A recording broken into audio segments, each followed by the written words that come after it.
an easy win here is just to start your meetings with non-work wins, right? Just carve out for every team member, give 2 or 3 minutes for them to really talk about that. They won't fill up those 2 or 3 minutes. It acknowledges that the people that you work with are more than economic units in your business. They're more than just, tools to be used to get things done in that way. It indirectly helps you learn what they care about. Well, that tells you a lot about that person, which is important because when the inevitable bumps of teamwork happen, it's so much easier to address and reconcile those things with people who you have a bond with and rapport with, because it's hard to other people. You are the well-being wisdom warrior, the heartfelt healer, the luminary leader, the health harbinger, the shaman, the witch, the guru, the guide of humanity to an embodied, enlightened future. Welcome to the Well Pro Show, the podcast for wellness pros, where your wellness lifestyle is your core leadership strategy. Experience the camaraderie of collaborative colleagues, where your job as a wellness pro is to guide the transformation. You are the resistance, the future, the way forward. You are the community counselor, the change maker. The Well Pro Show, brought to you by futurist thought leader Kate Stillman and the team at Wellness Pro Academy. Made for you, by us.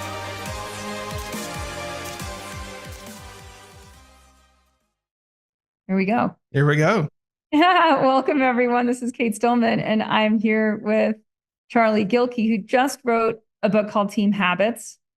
And Team Habits, How Small Actions Lead to Extraordinary Results. And I've got to say, I know it came out in last August. I picked it up right away and just started listening to it and was like, this is so what anyone who either has a small team or wants to grow a small team or is already leading a team just needs. Even if it's like, I know this, but I'm not doing this. Right. And the difference between like, I know what I should be doing, but I'm not doing it, and how much that affects everything in the company from the leader to the team member. So first of all, just thank you for writing the book.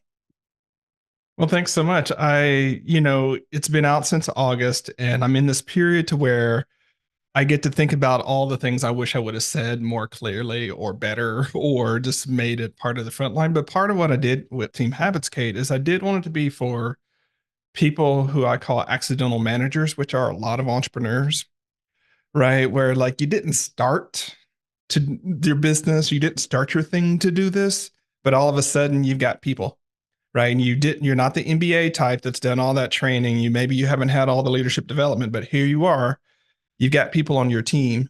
What do you do? And so I wanted to write Team Habits so that it kind of gave them those quick, like, you don't need to go off and learn and read a whole bunch. You just need to do these things and your team will get better. And you can do that today. So tell people a little bit like how you came to master Team Habits enough to write a book on it. Alrighty. So depending upon how you count, I've been in leadership positions going on for, 30, 40 years, depending upon how you count. And I realize I look younger, but getting started in Boy Scouts and getting started in, the Army family, I've just been in and around doing things with people for a long time. And I've been a manager of people since I was 14, right? Really, really early. And obviously, well, not obviously, I had my stint in the Army, like leading people in that way, but then also working with clients and running my own team for the last 15 years, has just given me that look of what it's like to run teams in micro business environments, what it's like to run teams in mid-sized nonprofits, what it's like to run them in Fortune 100 companies. And so I just have a lot of reps with teams across the board in so many different contexts. So I would love to get into you and your running your team and some of the, how sometimes we don't have the habits that then lead to the biggest lessons and then force us to have the habits. And because you and I both write books on habits, there's something that in my community, there's a lot of respect for automating adversity habits, or the habits that are harder to do, the habits that are earned, that are maybe in the culture around us. So we have to overcome culture in order to have those habits. So can you give us just, whether it's one or a few examples of where your leadership ran into habit-driven issues that then called you to a higher order of team habits? Yeah, so partially so I'll start with my leadership since you went there. My natural leadership posture is leader behind. So if you're familiar with any of the, coactive leadership models, it's a great one. So, I'm a behind the scenes servant leader, right? And that's just my natural posture. And there was a period of time, especially 2022, 21, 22, and early 23, where that was not the appropriate posture for my team. Oh, right. Because they needed an out in front kind of style. Yeah, they Like, needed a how do you leader in actually get front because through it? we were going through so many VUCA environments, right? So much with the app, so much going on. And so it was one of those to where it's like, okay, I need to adopt this practice. So when a lot of people think when they look at my body work and look at me, it's like there's just certain things that are natural for me. But yes, natural in a leader behind posture. Being a practice leader in front posture without going into domineering, without going into, just micromanaging is a hard one. And obviously, when a leader switches that posture, a lot of the team habits around the leaders change, right? So meetings change, um, communication and coordination habits change, decision making habits change, right? And so I'll start with the last one. I needed to really practice giving while being leader in front, still working through what I call the levels of decision making. So while I was doing that, I was giving them guidance, but not making the decisions. And that's where a lot of entrepreneurs and small business owners like mess up. They think you have to tell people what the decisions are or make those decisions to give people guidance. And it's actually not true. Right. So there's a lot of unpacking of how do we make decisions? What are the principles that I use to make decisions? If I'm not around, how do you make this decision without me? Um, why are you bringing me your decision? Right. Just because I'm in front doing it this way doesn't mean that I own all the things. And so that was one of those places to where that shift in leadership created some ripples in team habits that we had to work on and improve. And, because of different changes that we made in the business, our team is now much smaller than it was because of just how we focus with the app and things like that. And so again, I've been allowed with the team that I have to fall back more into my natural leader behind posture. So we don't have as many meetings. We don't have to talk about decisions nearly as much. We don't have to have nearly as much coordination just because the team set and who we have are comfortable operating in that environment as me as a leader without me being in front. Like, here's what we're doing. Here's what we're doing today. Here's what this week's look like. Like, that's not what I want to do in my natural posture. Yeah, that's huge. So in the book release and seeing more and more companies or leaders using your book, what are they reporting on in terms of their breakthroughs? Like where are you seeing the most traction with what you put out? Levels of decision. So I'll do this real quick because I've talked about it twice now. So I want leaders to know I want people to know what we're talking about. Yeah, So, yeah, go into the system. Yeah. all right. So 3 levels of decision making that operate in any team. So you have your level 1 decisions, which are the decisions or actions people can take and they don't need to tell anybody. Mm-hmm. Okay. Level 2 decisions or actions they can take, but they need to tell someone, normally their manager or their teammates. And level 3 are decisions or actions they can't take, and they need to defer to the manager who's ever got that responsibility. Mm-hmm. So, in an ideal world, about 80% of a given teammate's decisions are going to be level 1 decisions. They can just do their job. You don't have all the chatter about it. You don't have all the notifications about it. You don't have to have a stupid update meeting about it. It's just the job that they do. About 15% are level 2 decisions that they can make it, but they need to tell those around them. And then about 5% are those level 3 decisions.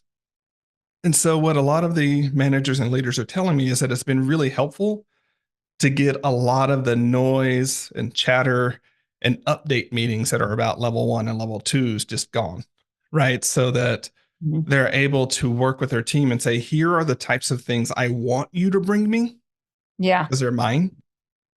Here are the things that are yours, and how, if you need guidance around them, how you can own those. But fundamentally, you own them, not me. Let's get out of this situation to where everything is bottlenecked by me. So that's been huge for a lot of people. Another one that's been huge for a lot of people is really in the team habits around belonging. And in this time to where we're still figuring out how we flow as a team, just treating belonging you're treating the habits of belonging as a habit and discipline. Like it doesn't happen mysteriously, right? How do we bake them into our communications? How do we bake them into our meetings? How do we bake them into everything that we do, as opposed to this side distraction that's in the way of the work? So give people, and maybe it's just, someone that has one or two virtual assistants at this point, right? Maybe someone in marketing and someone in customer service, like how they might build belonging in, even when they might not even have full-time contractors or employees, but that they might be building a habit that could help them scale to, having a good permanent small team in the future. Yeah, so I wanted to actually address the latter part, which wasn't part of your question, but at least That's okay. Go wherever you want. I think it's a good frame though. I think a lot of us in this realm of hybrid work are getting too hung up between full-time and part-time, and also 1099 versus W-2. People are people, right? Doesn't matter how many hours they work. It doesn't matter their status. So I want to start there. So it sounds simple. A lot of what I talk about in team habits is simple, which is why I call it rocket practice. It's not hard to understand. It's hard to practice. Yeah. So hard to break habits, like it's hard to evolve. Yeah. That's why they're habits. Yeah. And the other thing to think about it too is I've worked with enough people on this who are entrepreneurs and small business owners, and sometimes they feel like it's an imposition to build in some belonging team habits. And I'm like, you're paying for people's time, right? If you decide that in conference with other people that you would like to spend 10 minutes to talk about each other as people, that's time you're paying for. Right. It's not an imposition in the same way. It's not like you're bombarding somebody at the coffee shop while they're trying to write. There's a different relationship happening there. So an easy win here is just to start your meetings with non-work wins, right? Just carve out for every team member, give 2-3 minutes for them to really talk about that. They won't fill up those 2 to 3 minutes, but start with those non-work wins. And here's why. One, it acknowledges that the people that you work with are more than economic units in your business. They're more than just, tools to be used to get things done in that way. Two, it indirectly helps you learn what they care about and who they are as a people. So their non-work men might have been that they went to a, Beyonce concert. Well, that tells you a lot about that person, and, creates other things. And it also can set up weak ties with other members of your team. So it might be that person went to the Beyonce concert, but there's another person who loves her music, and they start bonding. They create a weak tie over that, which is important because when the inevitable bumps of teamwork happen, it's so much easier to address and reconcile those things with people who you have a bond with and rapport with, because it's hard to other people. Like if Kate and I were in a team and we rocked day in, day out, and we knew a lot of each other, like when something happened, it would be hard for me to other Kate. Like, oh, she's just doing those. It's like, no, it's Kate. Like, just break down what othering is, because not everyone is hip in Portland and understands othering. So othering is very simply when you create a mental construct that the person that you're talking to is not in your in group or not like you, right? And so we see othering happens when in business, when, we can talk about it in racial context and talk about it in lived identity context, but we see it happen at work all the time. Like we can other Kate when Kate's the manager, right? Just that she's the manager because like, oh, Kate, and management doesn't care. And it's like, but I'm Kate. It's me. What do you mean I don't care about those things? This is personal in that way. Yeah. And so it's harder to other people that you created that bond with. Yeah. And so much of the friction that can happen in teams is when we other the other person. Like if you assume good intent, if you assume that it's a well-meaning person that maybe just fell down on something, if you assume that the person's doing the best you can, and you make a bunch of assumptions that are basically, I assume this person is like me and in the ways that matter. Yeah. When friction happens, you approach it differently, right? Than if it's like this person is unlike me and is trying to screw me or just doesn't care or things like that. And so much of the friction that happens in small teams is precisely because, one, we haven't built those types of bonds with each other. Two, we It's just all haven't. task, no people, right? It goes from like, can you do this task? Can you do this task? Can you do this project? Can you oversee these projects? But we haven't built a culture. And if we're virtual, right, it 10X is that very task oriented. You're not a human being. You're someone who does something that a machine can't do. Yeah. No one likes to be treated like a cog in a machine. And yet, sometimes in our virtual small teams, we cog each other. Right. Just give me the task. I'll just get them done. I don't care about the rest. And I'll just give you the task and you just get it done. Like, Yeah. this is just business. And it's not, right? It's personal. Talk more about that. Yeah. It's not business. It's personal. Yeah. Go into that. Yeah. So I think there are several ways we can say it's just business. Like when you have to fire someone, it's like, I'm sorry, it's just business. What we're saying in that case, if we're using it in a place with someone we care about, is I care about you as a person, but there are these decisions that I have to make based upon this role that we're in with together. That's a shorthand. Like it's just business. Right. And so the other person might understand, like, yes, you actually do like me and value me as a person and trust me, but the numbers don't work. And that's just what it is. Right. That's a way of saying it's just business. There's another way of saying it's just business is it like, I don't care about you as a person. We're just in the system and making this thing happen.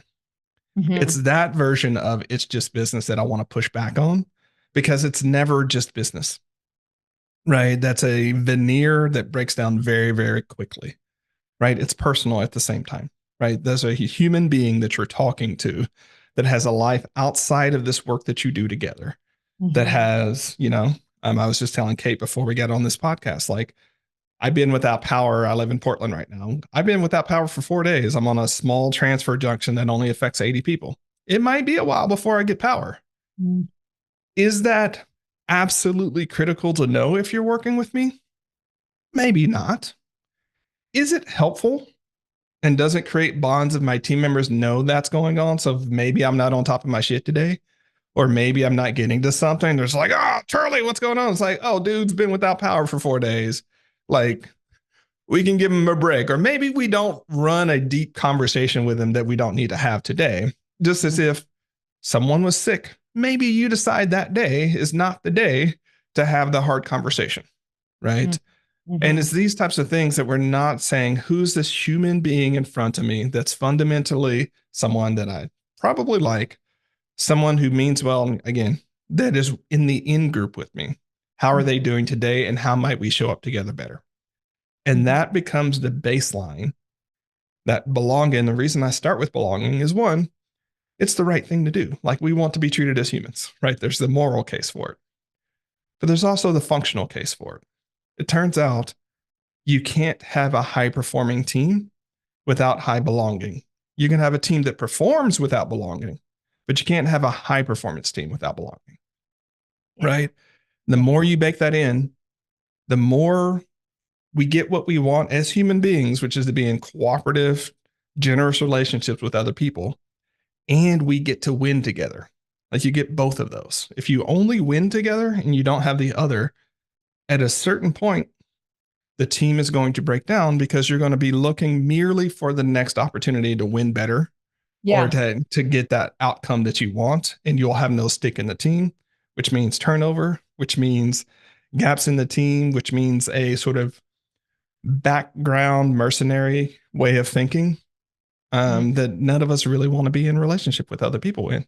Yeah. So the like hire your army mercenary type where everyone's just like it's transactional, not transformational, right? It's so super transactional that at some point, I love Ben Hardy and Dan Sullivan's new book, 10X is easier than 2X. It's like, if you stay on transactional, you never get 10X. Like you never get leverage because you're just constantly like trying to plug cogs and wheels. Yeah, well, and so this is going to sound coachy, but I am a coach. So there we go. Right. When you choose a paradigm, you reinforce that paradigm.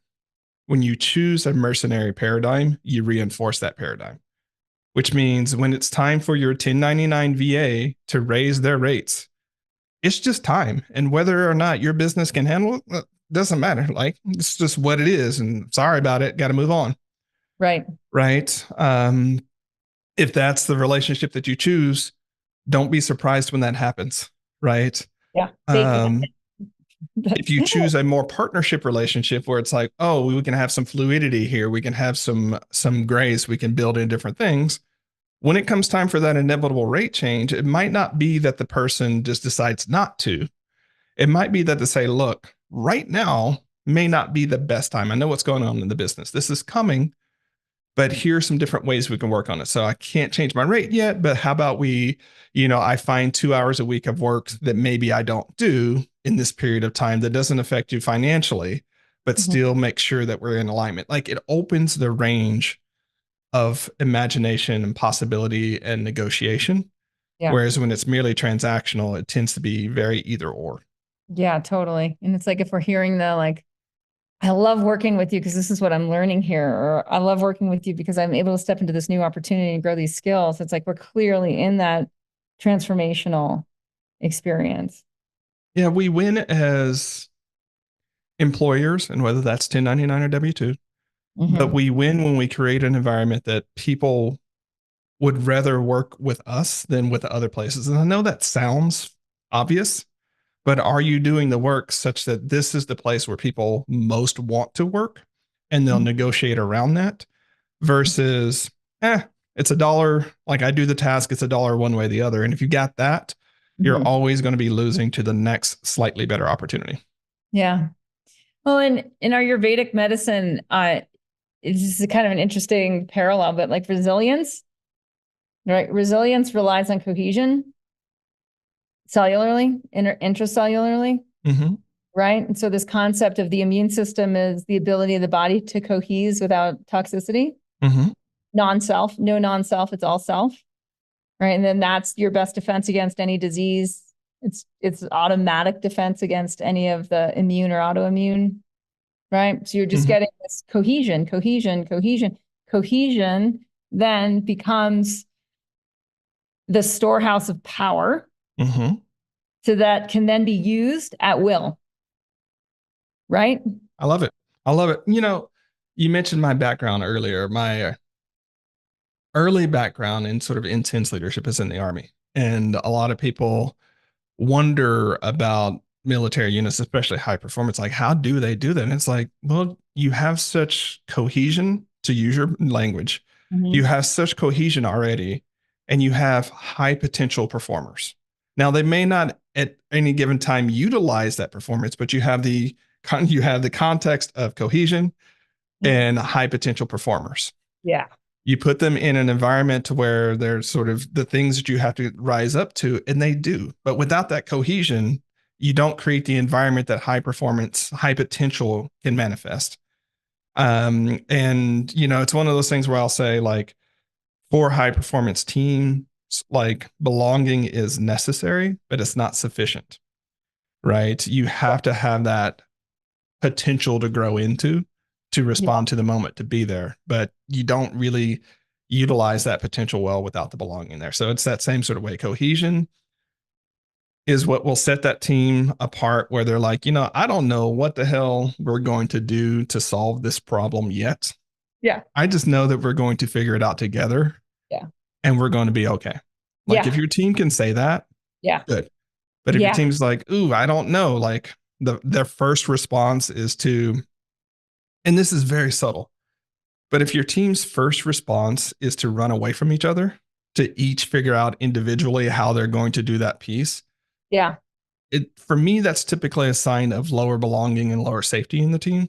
Right. Yeah. Now, it can be that you just have hired introverts, or you've hired people who just, that's their affinity for how to solve problems, is that they sort of cloister up and hole up first and then come together.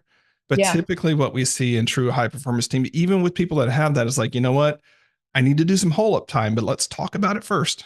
Let's figure out what we're doing. I'll hole up a little bit and then we'll come back together and solve it. You still see that behavior of coming together first as the response to a stressor to the team, as it were. I love it. I mean, again, I'm just going to go to yoga philosophy. Contraction precedes expansion, right? So it's like you got, to jump, you got to bend. right? In order to like do the slam dunk, you've got to bend your knees deeper to get higher, and it's contract to then have the breakthrough. I love that. And it's such an easy metaphor for people to think about, you know, whether I know a lot of people listening are just going to apply this to their family union, right? And then others will apply it to their VA, others apply it to the teams that they're leading. But it's not like, oh yeah, what just run back. I'm just gonna invite everyone, like run back to the last like 2 or 3 big issues in your life, personal or professional, and the relationships around those issues and what happened. Did you contract to expand, or did you expand and diffuse, right? And then come back later, and then how's that working for you? How's that working for you? And again, this doesn't have to be hard. Can be very simple. Of even when you have that stressor to the team, and I include family systems as a team. If you're really doing the work to create a conscious family, it is a team, right? Absolutely. It can be as simple as to say we're stressed right now, Yeah. right? We fundamentally love each other. We're going to be okay. Let's take some time out to figure out how we need to process what we're going through, and then we'll come back together.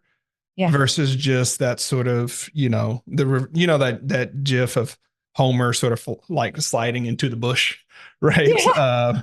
A lot of times with teams and with families, like I would say with groups more than teams, with groups, working groups and family groups, what happens is something happens and they're just Homer sliding into the bushes, right?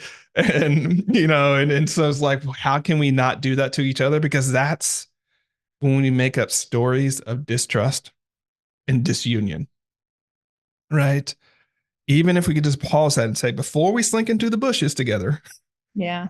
right, let's talk about it so that maybe some of the head trash around disunion or insecurity or vulnerability doesn't enter that bush with you and become part of what you pull back out, right? So what so happens when we sort of fade away from each other is we come back with completely different social and emotional issues that are not about the task itself.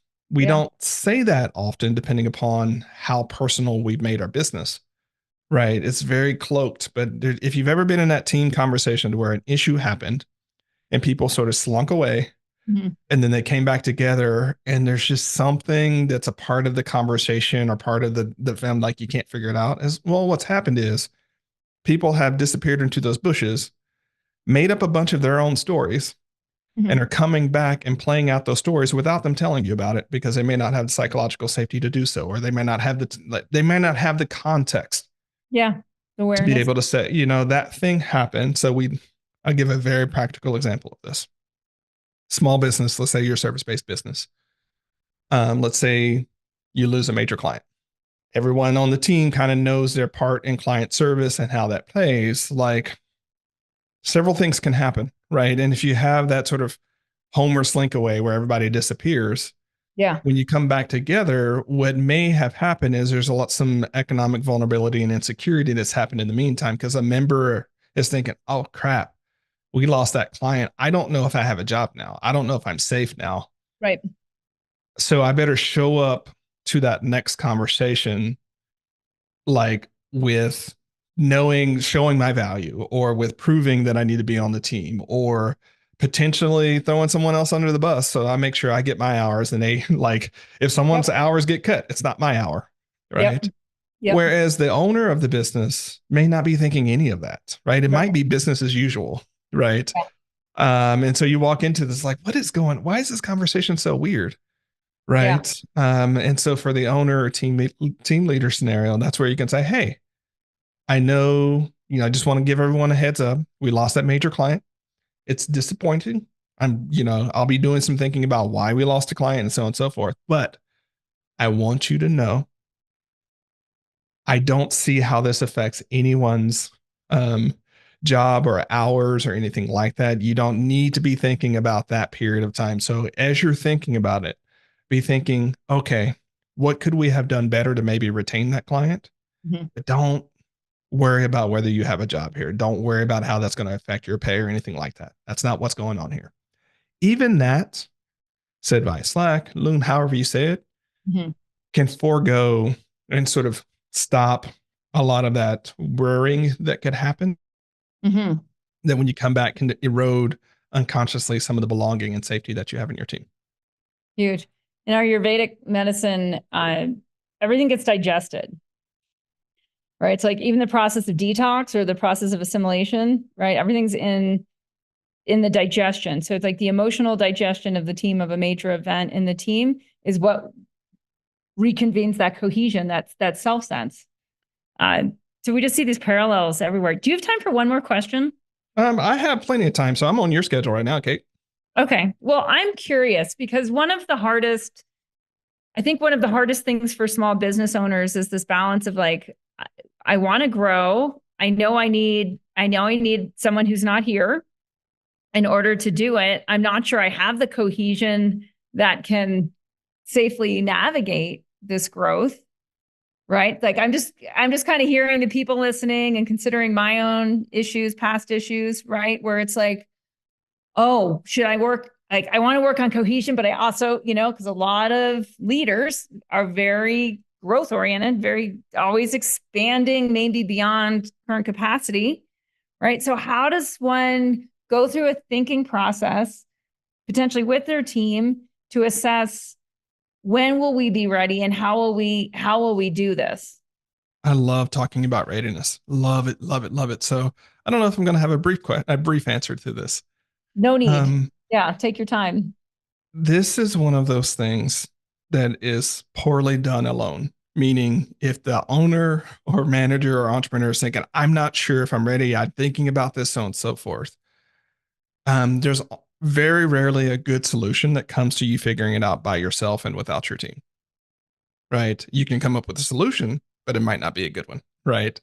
And so you might think it's good.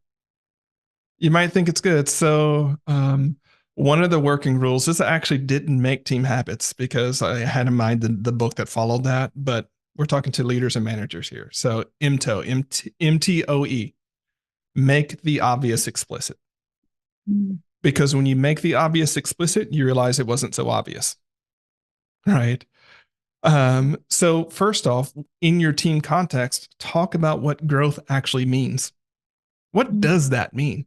Is it just more revenue or is it more profit? Those are fundamentally different questions, right? Is it more followers? And if it's more followers, why? What end does that serve? Right? Really get clear because growth is ambiguous and aspirational enough to be dangerous, right? So don't ask your team necessarily, what are your ideas to grow this business? Unless you've talked about what growth means. So you could convert that and say, hey, I think we all kind of want to grow the business, but what does that mean to you? What does compelling growth look like to you? Your business isn't a democracy. So I need to start there. It's not that you necessarily bake everybody's wants into what growth means, but it level sets to let people know what we're interested in, what's on table. And it might turn out that someone else's vision of growth is actually better than yours. Right? That can happen. And I say that because it doesn't occur to many entrepreneurs and business owners that someone on their team might actually have a better end state for their business than they do. Right. And so you might walk in and be like, I want to grow this way. And another team, it's like, oh, well, here are 3 things we needed to get on the Oprah show. And you're like, wait, what? I wasn't thinking at that scale, but that team member believes in the business believes in the business and the scale of the business more than the owner does. That's why you want to ask about it. If you think team cohesion is low, this is self-serving, but we're here to talk about the book. Team Habits is actually a really great way to think about it because the 8 categories of team habits that I talk about are actually the preconditions of a great team, right? And so are your belonging habits where they need to be? Are your decision-making habits where they need to be? Are your goal setting and prioritization habits? Like you can look at each one of those and say, oh, we're not a cohesive team because we're missing that piece. And the pro move here is not to do what every entrepreneur just thought they were going to do, which is, oh, I see that this is the place that we're broken, so I'm going to develop a plan to fix that thing. No. Go to your team and say, hey, I've been curious about our cohesion. I've been curious about where we are. I think this area is a really important area for us to work on. Do you agree, though, based upon what you're seeing, that this is the area that would have the biggest impact? Like if you were in my seat, which of these areas would you work on? If you've already developed a lot of, let's call it either gravitas or accidental micromanaging, where you've trained your team to only do what you think they should do, then you're going to need to pose that question differently. You're going to need to, Yeah. of these 8 categories, which one would you work on if you were me? So for instance, you mentioned this earlier, a team habit that we have that I knew that I needed to work on is in any given Slack thread or any given conversation, I answer last. And here's why. Oh, this is the leader from behind. That's so wild. I'm so a leader in front that it's fun to talk to just the opposite, you know?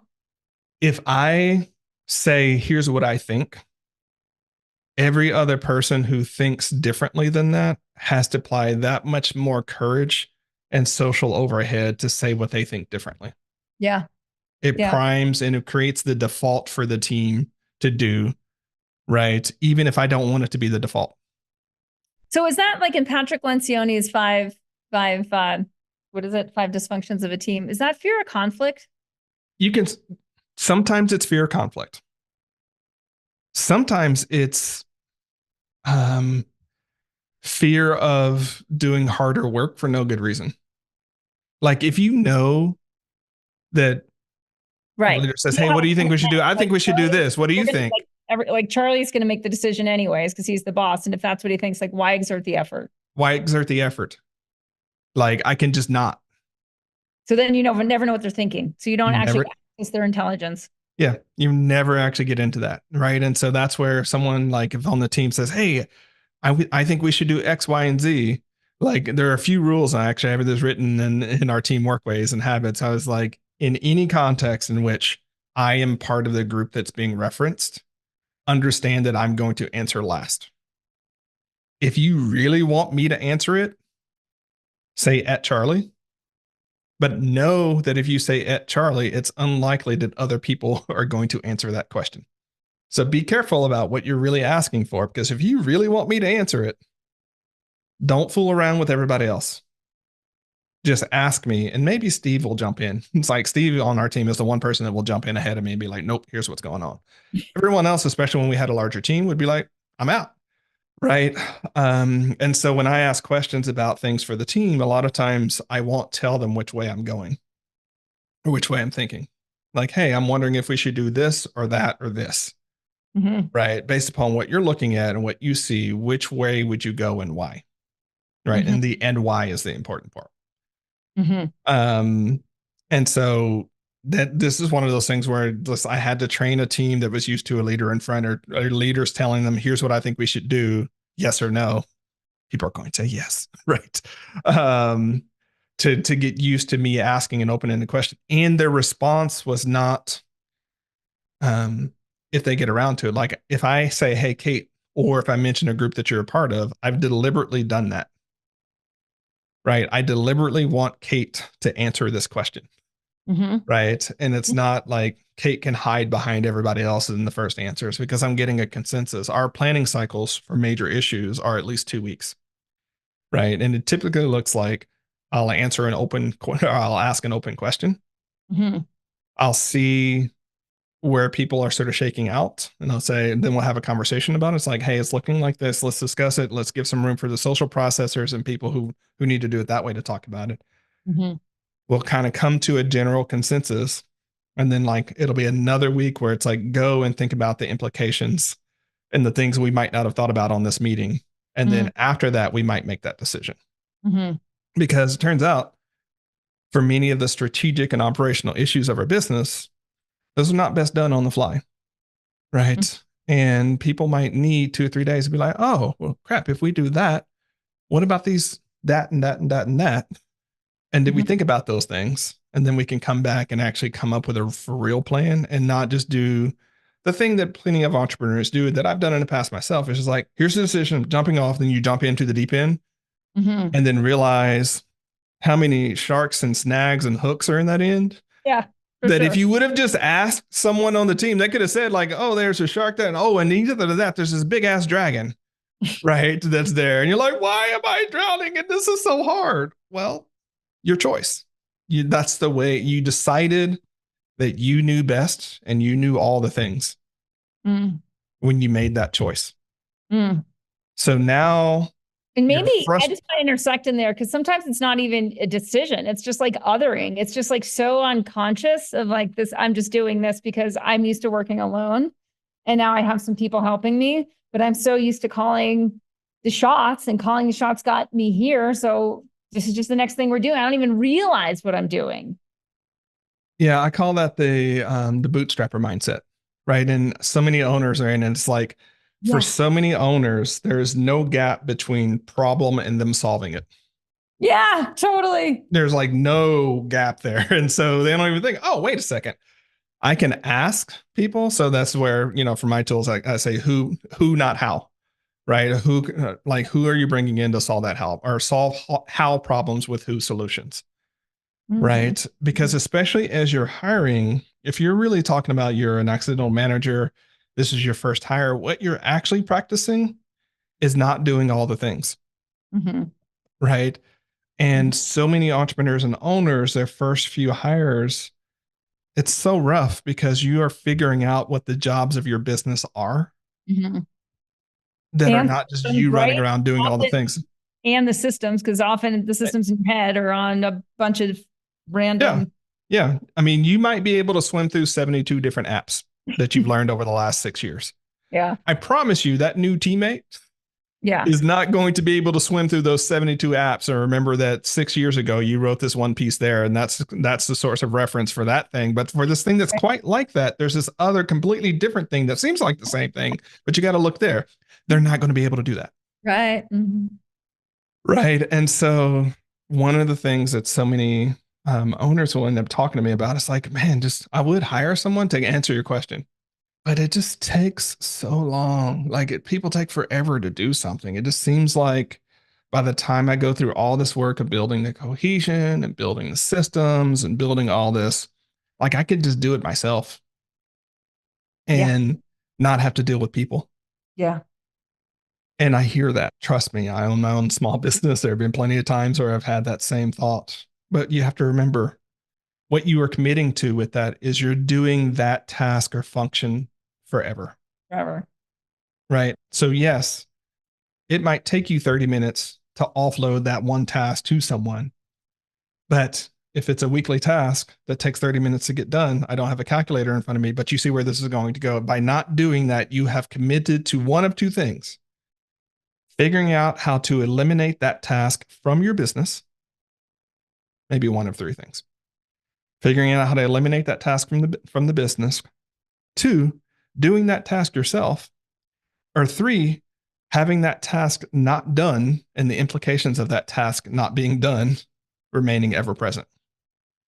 Right? Yeah. That's what you're Yeah. committing to Yeah. Yeah. Forever. forever. So, what's your forever choice here? Right? And if it's like, I want to keep my business, like we are all limiting the growth of our business in some way or the other. Yeah. And you can make a conscious choice to be like, you know what? And I think more people should choose this. I should be clear.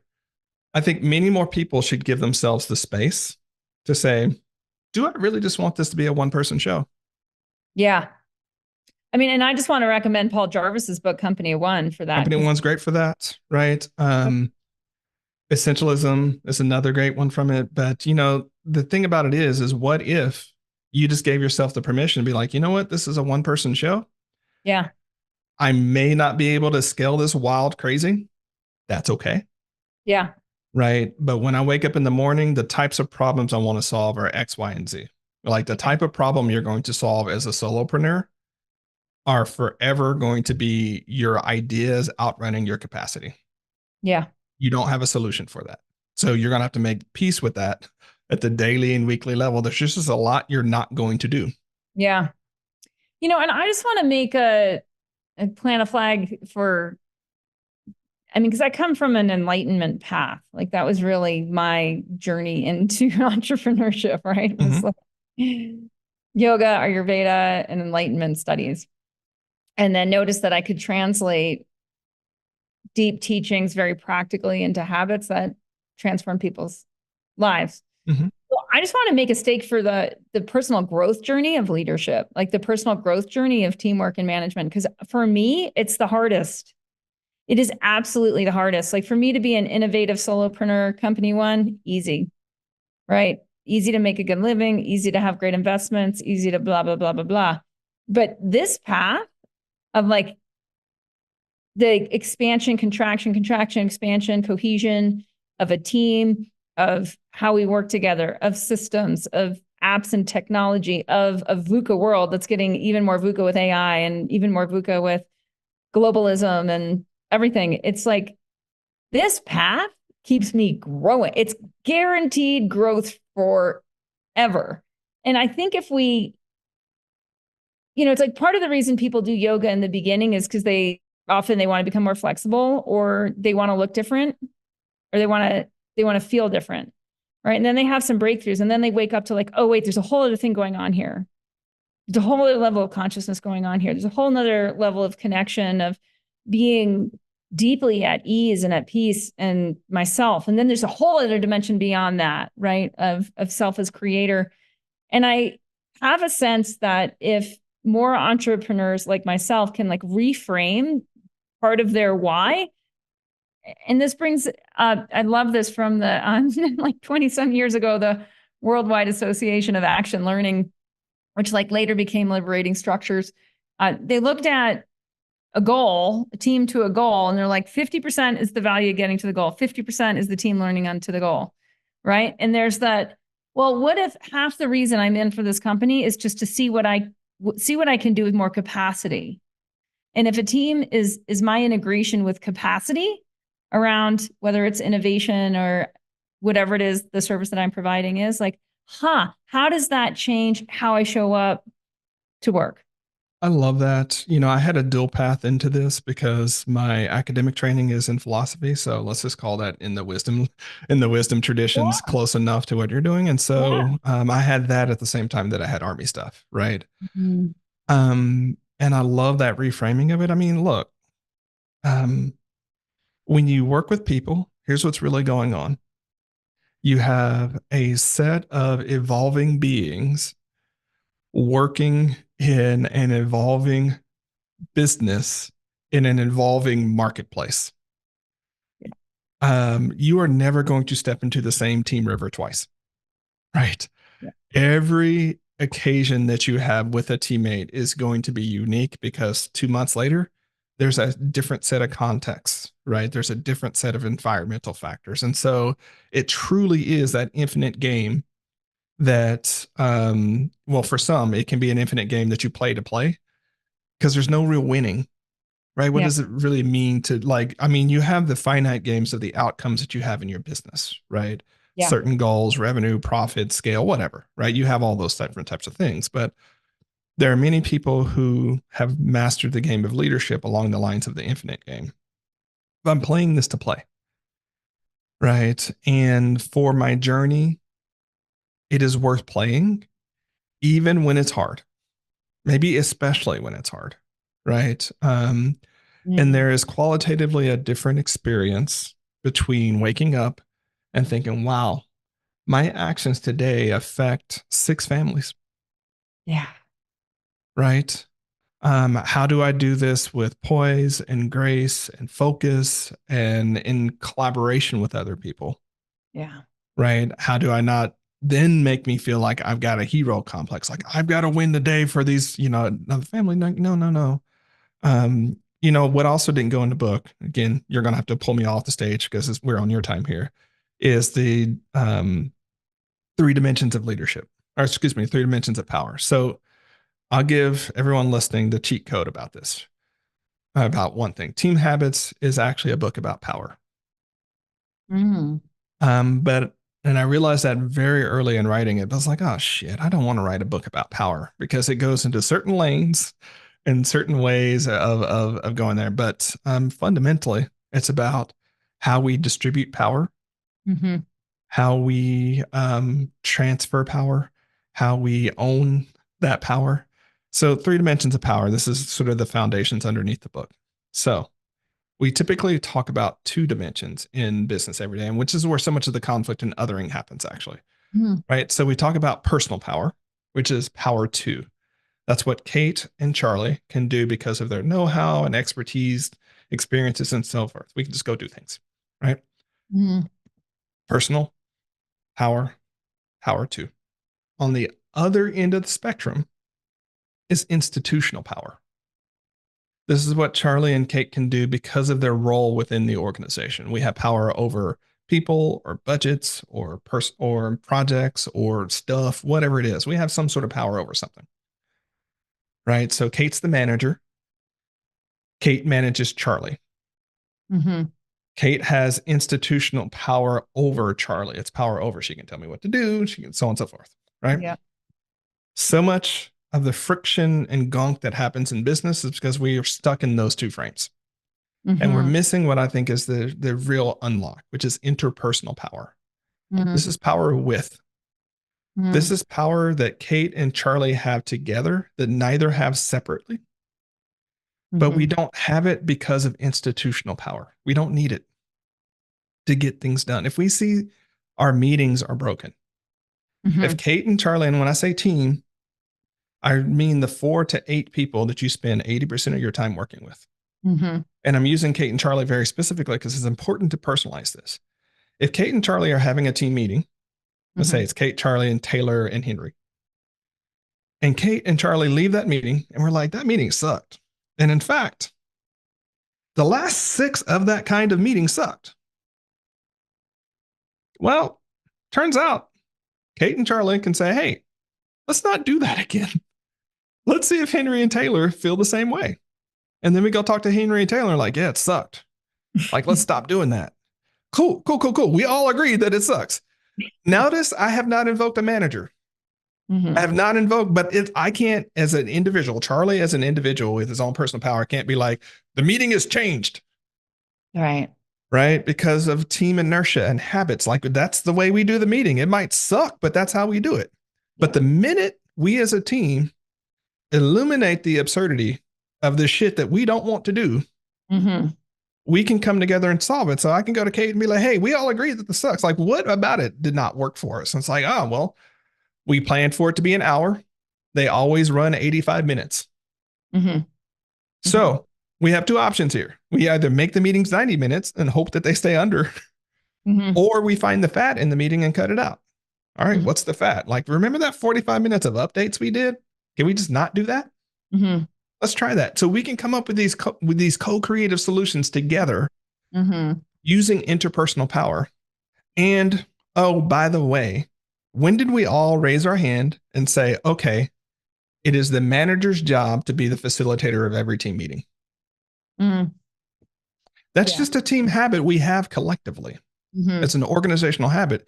And it might be, I'm going to pick on you, Kate, here, not saying this is you. Yeah, no, good. Go for it. I'm fair game. It might be that Kate is fine with letting other people try some different things in a meeting. She just doesn't want to be the facilitator. Like, y'all can try all sorts of things. I need 10, 15 minutes where we talk about this, but whatever else happens in the meeting, you can run that. And so many people in an organization or, in a team environment are like, oh, my manager's so hostile to something. And it might just be that the manager doesn't want to be the runner of your idea. Doesn't want to be responsible for figuring out how to make your idea work. Yeah. It might be that you can go to the manager and say, hey, are you open to some changes in our meeting structure that might make us perform a little bit better if I'm the one that comes up with the ideas, facilitates the meetings, and is responsible for the outcome of those meetings?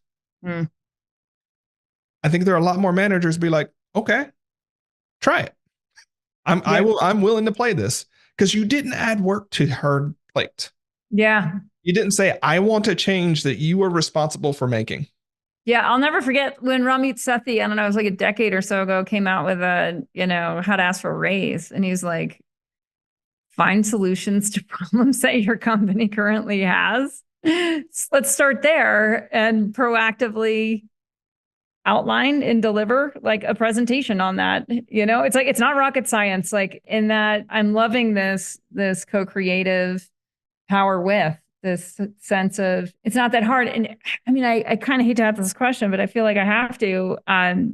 There's the victim culture that's sweeping the world, right? Right. We're almost looking, and we have a complainer culture. I see it. I mean, I caught my daughter, I think it was like by the time she was like 7 or 8, I'm like, oh my gosh, all of a sudden, like you're a complainer with fixed mindset. I'm like, where have you been? It's like you've been to school, and I kind of get it because I grew up in that, to a fairly decent degree. And yeah, especially through business and yoga, like really shifted out of that. But it makes me wonder how many contractors are actually just there. How much are we looking to looking to how am I a victim today? And how, especially for the millennials and the Gen Y workforce, like what's your advice here, both for the managers and for potentially like the contractors or employees? So I'll start with the managers. Mm-hmm. Right. And again, it goes back to, and I'm going to assume it's the context we've been talking about, like owners who have their ability to hire and retain people. Very small teams. Yeah. Yeah. So few things. You norm it and you set it as like what it means to be a successful, teammate in the company, whether you're in 1099 or W9 or W2, doesn't matter. Right. It's essentially, that old worn corporate statement of that's not what we do here and how negatively that can be used, right? Take the positive version of that. And when you see a newer teammate, like bake it into the hiring. First off, this is not who we are, right? Instead of, being a victim to problems, we are generators of solutions. We can address what happened, but not let what happened make us like disempower us from being able to solve it. This is what it means to work here. If that's not who you are, now you have one or two choices. This is not one, decide this is not the job for you, or two, learn it because it turns out it's a learnable skill. In group settings, there are ways in which you can tactfully redirect the conversation and say, hey, so I notice we're doing this. That's not really what we're doing here. That's not who we are. And like, let's shift this into, let's shift this into either a problem solving scenario, or let's discuss why we feel the need to continue to do this litigation about what's going on here.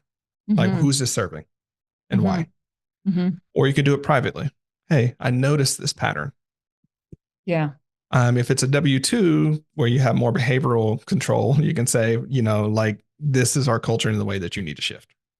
If it's a 1099, you need to have a more nuanced conversation. It's like, for me to continue to hire and continue to retain you, this is something that falls in that area of like, we need to see this as far as performance and how you show up. Yeah. So you don't have to, but also I don't have to continue to retain you. Now, you normally don't need to have that type of conversation. Yeah. Right. Because emotional contagion is real. And so I am always going to start with the leader and say, okay, leader, if you're seeing a lot of this in your team, what are you doing? Yeah. How are you showing up that way? Yeah. Right. And there's a difference. I want to be clear here. There's a difference between people saying this thing happened and it's hard, or this is a difficult scenario, or I'm struggling with this in the moment. Yeah. Yeah. Yeah. And just going on in that complaining victimization culture, right? Totally. So you can acknowledge the former and be like, I get it. This is a tough problem, right? Like, let's get in and solve it together. The sort of victim mindset and the othering and throwing other people under the bus, you can nip that in the bud. And this is where I'll be hyper specific here. For women and people of color, it's really about boundaries. It's you asserting a boundary of what's okay in your business and what's not. And so many women and people of color in business who are owners need to assert more of those boundaries around that. Just be like, that's not okay. Right. But women and people of color are not used to being the people who are able to dictate the terms of social engagements. Right. And I would even imagine very creative accidental managers of any gender or any background where it's like all of a sudden it's like, oh wait, no, I am the boss. Like, oh right, I'm creating the culture. This is okay. This isn't okay. This is where it's written down. This is how it's embodied. This is an example. Let me coach you. Let me coach you to the culture.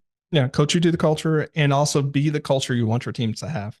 Yeah. Yeah. Right. And so if you're complaining about your boss, Yeah. if you're complaining about all those different types of things, or you're complaining about all the clients, Yeah. whatever it is, Yeah. that's going to norm that behavior. Yeah. Right. But if you're like, you know what? I don't necessarily agree with that policy. Like, I'm not like, I don't get it. I don't understand it. And Yeah. yet Yeah. it's our job. Yeah. Right. We need to figure out how to get around that. And let's Yeah. figure it out in the best ways possible together that's in integrity with our team. Yeah. That's the mission, right? Not to continue to talk about it because it's a done deal. It's not serving anyone. Let's get with it. It just reminds me in my local town, the boys soccer team, the high school soccer team had a complainer culture and they hired a new coach. And I've known this guy, the new coach, for a few decades. He's a dad and, as an athlete. And the culture of the team changed and it took like a month. And this team, this complainer culture team had been, I think it was over a decade. It was not a new problem. And I just sat back and applauded and verbally, affirmed and was just like, I am blown away by what real leadership looks like. Because I mean, teenage boys are not the easiest ones. I mean, that to me, it's like, wow, that's a battle. You're not. Yeah. I mean, it's not easy. And this is broad heteronorming. I understand that. Right. And with really good guidance. Yeah. Teenage boys respond really well. Yeah. That's what I saw. It's like, if they know what right looks like. Yeah. And if they are encouraged and appraised and things like that, you don't have to beat them up and so on do that. But like if they know that and someone has that, they actually respond really, really well.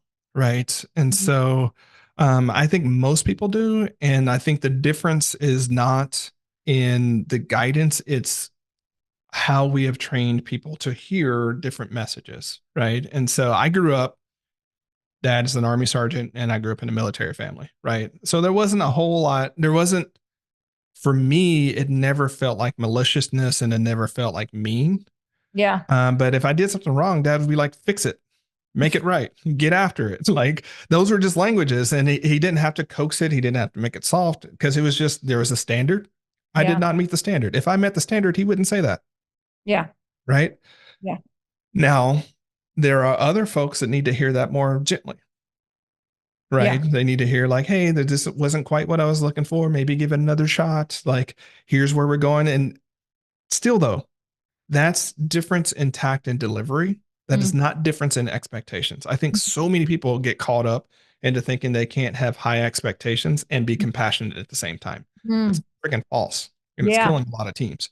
Yeah. Right. You can love your team. You can be compassionate. You can be empathetic. You can really be there for them and have really high standards for them. Yeah. Right. Yeah. And if you don't meet both of those, if you have high standards and low compassion, have some of the toxicity, but you have a different type of toxicity if you have continually low standards and high empathy and compassion. Right.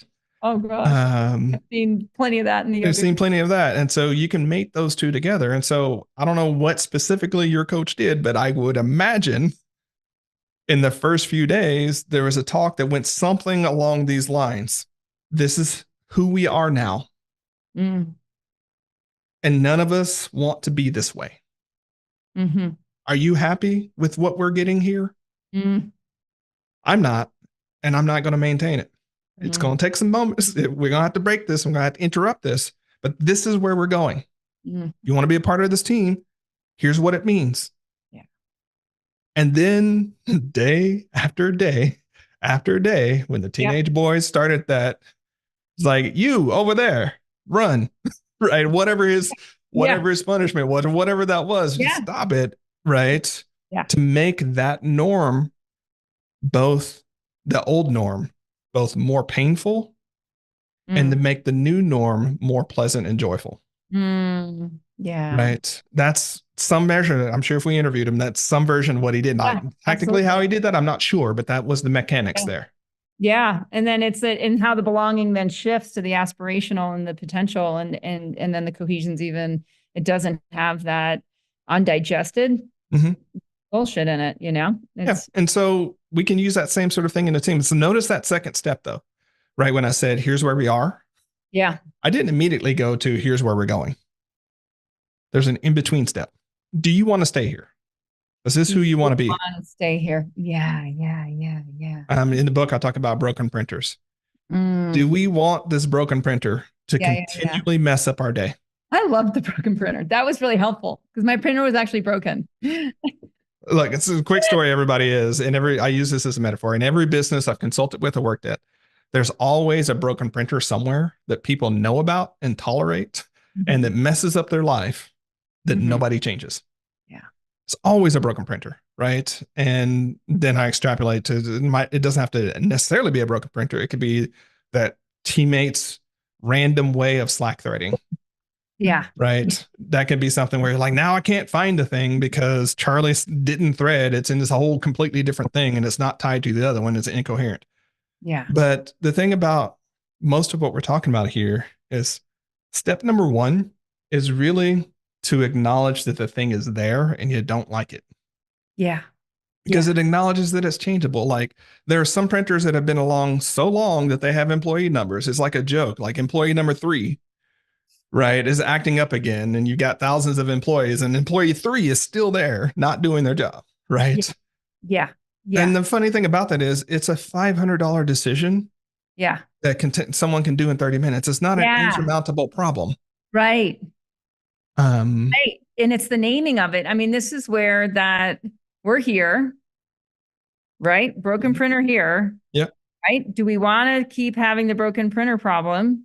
Right. Do we want to keep doing it this way?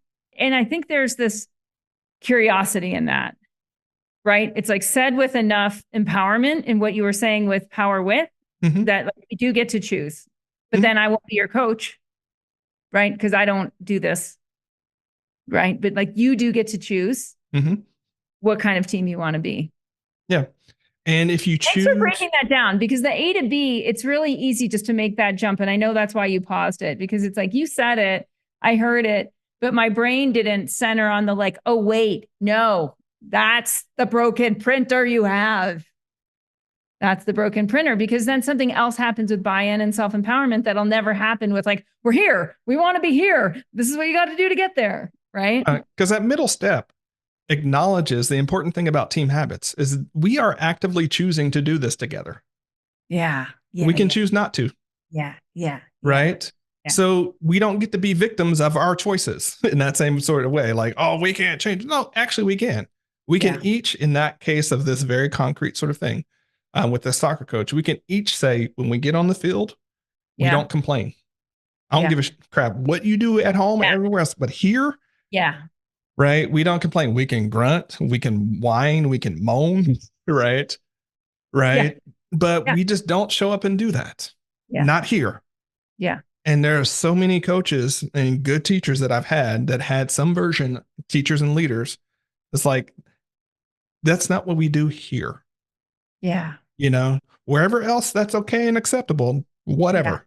But in this moment, you step on the field, you put on the uniform. I was in the Army green suit, like, and I had a 101st on my left shoulder, which is an elite unit. When you show up in that way, you agree to behave in certain ways.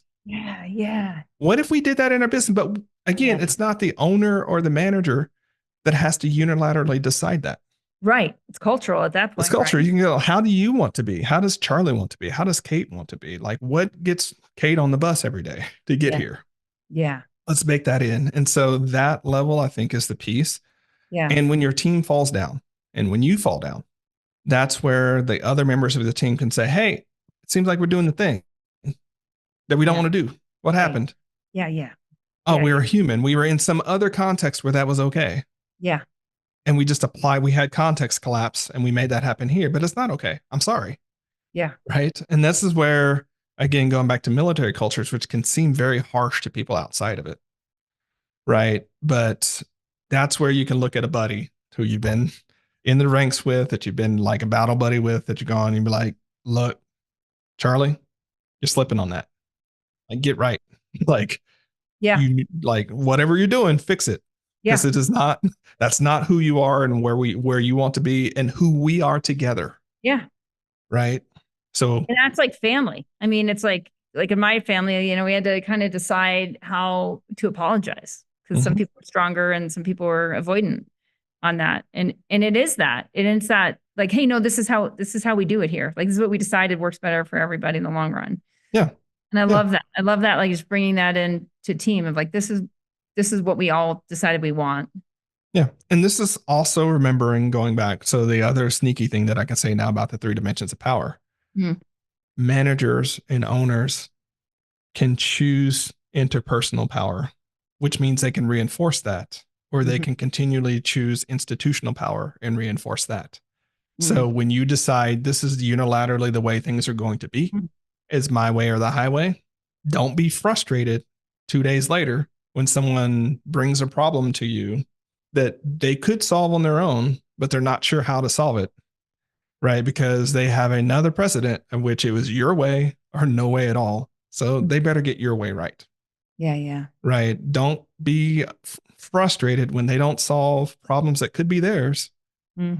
That, you know, because you have invoked institutional power, they then have to invoke it as well and play by that rule. Like, it's your job. Sorry about it. Like, I didn't know, but that is the posture you chose, which means the rest of the team who does not have that institutional power has to play that game.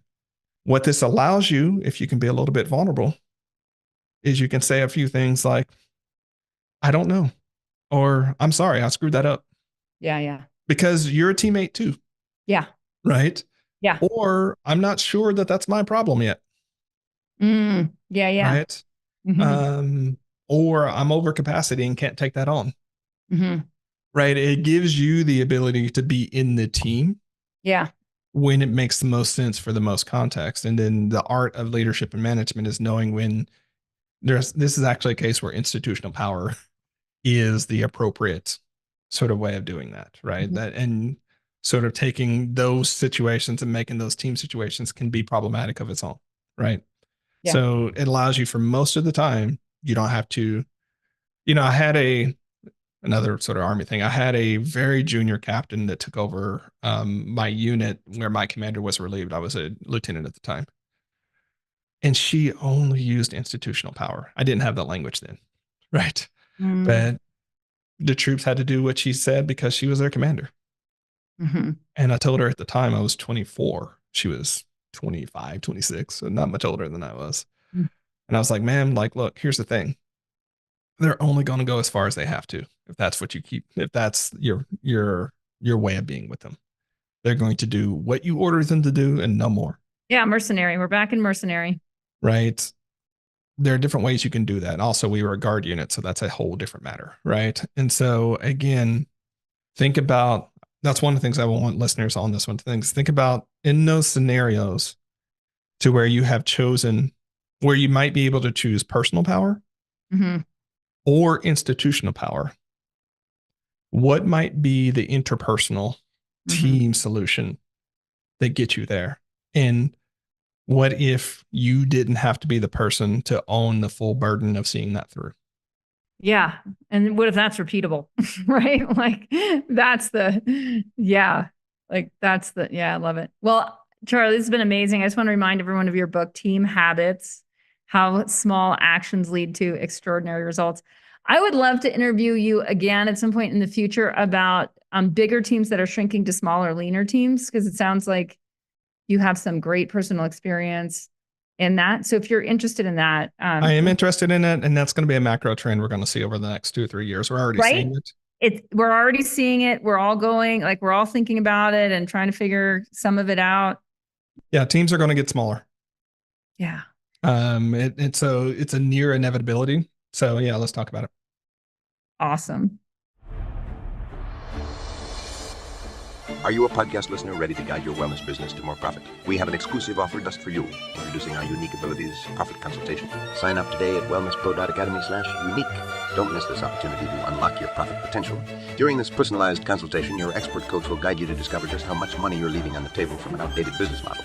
Say goodbye to trial and error and hello to tailored guidance that leverages your unique abilities. Your success coach will work closely with you to create a winning strategy that aligns with your strengths and vision. Don't let the challenges of running a wellness business hold you back from more profit any longer. Up-level your leadership with our actionable strategies. Overcome hurdles. Receive innovative solutions.